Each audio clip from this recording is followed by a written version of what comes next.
வணக்கம்ப்பா. உடல் சோர்வு, காலையில் எந்திரிச்சோடனே ஒரு சுறுசுறுப்பு இல்லாமல் இருக்கிறது, அப்புறம் மண்டையில் முடி கொட்டுறது, இதெல்லாம் மக்னீசியம் சத்து குறைவாக இருக்கிறதுனால தான் வருது. இது பூசணி விதையில் நிறைய அதிகமாக இருக்குப்பா. இதை நீங்கள் ஒரு ஒரு 20 பருப்பு எடுத்து கழுவிட்டு கொஞ்சமாக குடி தண்ணியில் ஊற வச்சுருங்க.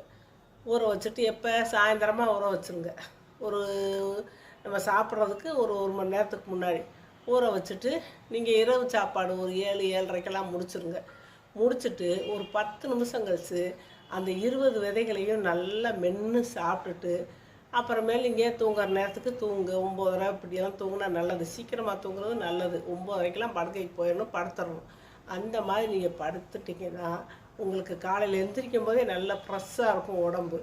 அந்த முடி கொட்டுற பிரச்சனை, இந்த உடல் சோர்வு பிரச்சனை எல்லாமே எதுவுமே வராது. அதனால் இந்த மக்னீசியம் சத்து நிறைஞ்ச அந்த பூசணி விதையை சாப்பிட்டு வாங்க.